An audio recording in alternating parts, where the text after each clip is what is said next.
Welcome back to our channel. সবাইকে স্বাগত জানাচ্ছি আজকের এপিসোডে। আজকে আপনারা যে গল্পটি শুনবেন সেই গল্পের নাম হলো প্রেতাত্মা।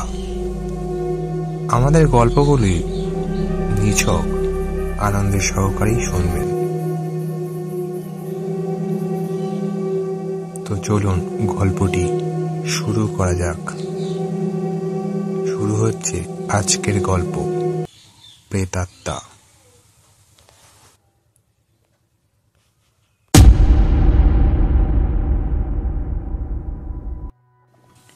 সকাল 10টা নাগাদ পান্ডুয়া এসে পৌঁছেছি বাল্যবন্ধু অতুল রায়ের বাড়িতে। বেশ কয়েক বছর দুজনের কোনো যোগাযোগ ছিল না, কিন্তু কাল বিকালে হঠাৎ করেই অতুলের ফোন পেলাম। স্কুলে গ্রীষ্মের ছুটি চলছে বলে তেমন কোনো কাজের চাপও নেই, তাই অতুলের প্রস্তাবে কোনো আপত্তি না জানিয়ে চলে এলাম।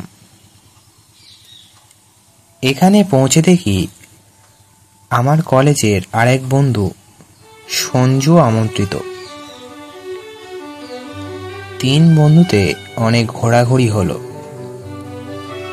এখানে ঘুরে দেখার মতন অনেক কিছুই আছে। সন্ধ্যার কিছু আগে আমরা মহিমগড় রাজবাড়ির সিঁড়ির সামনে এসে হাজির হলাম।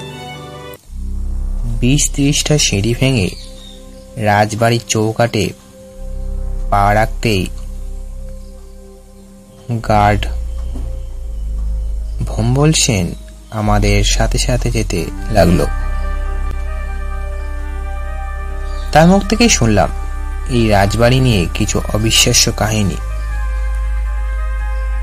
সিংহবংশ এক রাজা বিজয় প্রতাপ মারা গেছেন প্রায় 100 বছর আগে, কিন্তু জনশ্রুতিতে যে আজও নাকি তার আত্মা এই বাড়ির আনাচে কানাচে ঘুরে বেড়ায়। আমি রীতিমতো গার্ডকে জিজ্ঞাসা করলাম, আচ্ছা, রাজ পরিবারে কেউ এখানে থাকে না? সেই গার্ড উত্তর দিল, আর পরিবার, আজ যেই রাজবংশের কেউ বেঁচে নেই। দূর সম্পর্কের যারা আছে তারাও এখানে আসতে সাহস পায় না। এই উত্তর শুনে আমি বললাম, সাহস পায় না মানে? গার্ড আবারও বলে চলল, ওই যে বললাম, রাজার প্রেতাত্মা। বিজয় প্রতাপের মৃত্যুর পরই শুরু হয় এই বংশের বিপর্যয়। রাজার একমাত্র ছেলে অজয় প্রতাপ ছিলেন যাকে বলে নষ্ট পুরুষ। মদ আর মেয়ে মানুষ নিয়ে বিভোর হয়ে থাকতেন, আর ওদিকে বন্ধুরা মজা লুটত। এভাবেই রাজকোষ দিন দিন শূন্য হতে থাকে।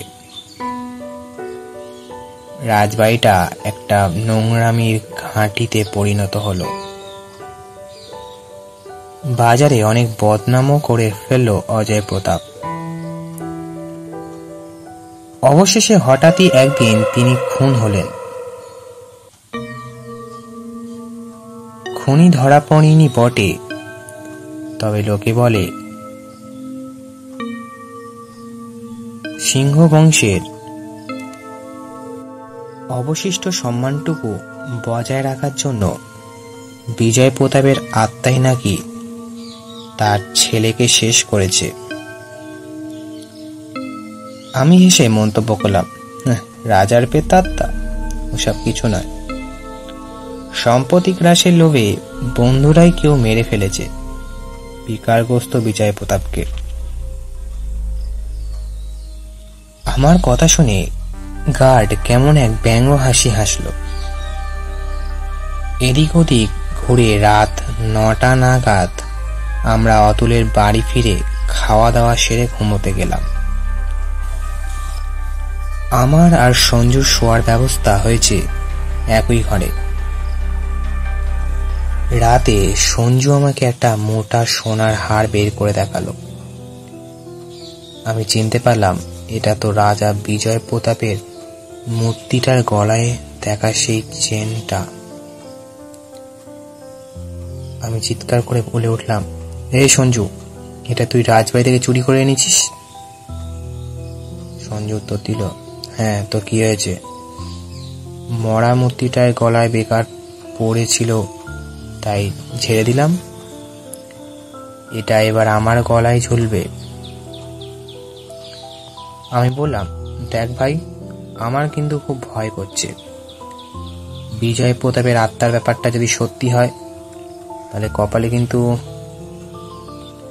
সঞ্জু বলল, ধর, বাদ দে, যত সব ছেলে ফুলানো গল্প।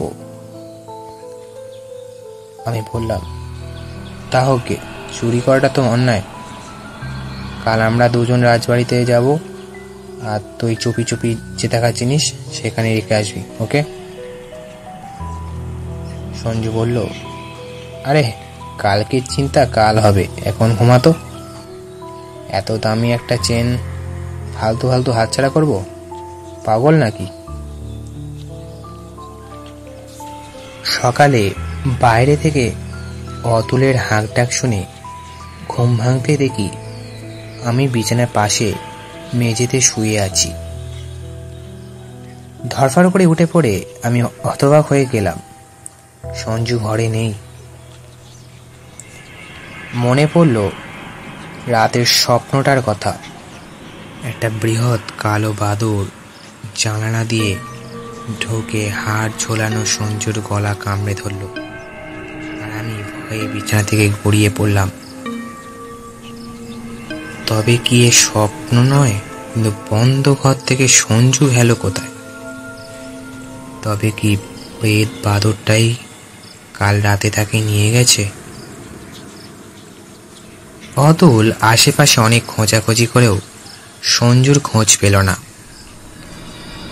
আমিও সঞ্জুর চেন চুরি আর রাতে দেখার স্বপ্নটার কথা এড়িয়ে গেলাম। রহস্যটা কাটিয়ে তোলার জন্য আমি অবশেষে সঞ্জুর মোবাইলে কল করলাম। কয়েকবার রিং হওয়ার পর অবশেষে ফোনটা রিসিভ করা হলো। আমি ভুল পরিচয় দিয়ে বললাম, হ্যালো সঞ্জু, আমি তীর্থঙ্কর বলছি রে, চিনতে পারছিস? আরে হাওড়ার তীর্থঙ্কর, তোর বন্ধু। কান্না ভেজায় গলায় উত্তর এলো, আমি সঞ্জু নই, ওর বাবা বলছি। সঞ্জু আর এই দুনিয়াতে নেই। আমি বললাম, এই মানে কি হলো ওর? সঞ্জুর বাবা বলে উঠল, জানি না বাবা, কাল সকালে পান্ডুয়া গেছিল বন্ধুর বাড়ি। রাত প্রায় 3টে বাড়ি ফিরে ঘুমাতে গিয়েছিল, আর ওঠেনি। অনেক ডাকাডাকি করে সাড়া না পেয়ে দরজা ভেঙে দেখি এই অবস্থা। আমি বললাম, সে কি অদ্ভুত ব্যাপার, ডাক্তার ডাকেননি? ডাক্তারবাবু কি বললেন? ফোনের ওপাশ থেকে আসা উত্তরটা শুনে আমার কাছে সব জলের মতন পরিষ্কার হয়ে গেল, আর ভয়ে সারা শরীর ঝাঁকুনি দিয়ে উঠল। সঞ্জুর বাবা কান্নায় ফেটে পড়লেন। ডাক্তারবাবু এসেছিলেন। উনি বললেন, কোনো এক বীভৎস ভয়ে নাকি সঞ্জুর হার্ট অ্যাটাক হয়েছে। অতুলের বাড়িতে আর থাকতে মন করছিল না। এই বিভৎস অভিজ্ঞতার শিকার হয়ে আমার হৃদস্পন্দনটাও বহুগুণ বেড়ে গেছে। ব্যাগপত্র গুছিয়ে 10টা নাগাদ অতুলের বাড়ি থেকে বেরিয়ে পথে চোখ পড়ল সেই রাজপ্রাসাদ।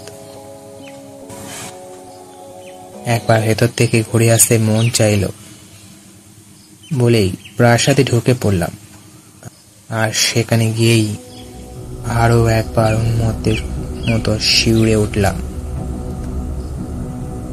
দেখলাম বিজয় প্রতাপের সেই মূর্তিটার গলায় ঝুলছে সঞ্জুর চুরি করা দামি চকচকে সেই সোনার চেনটা আমার ভয়ে শরীর পুরো কাঁপতে শুরু করেছে।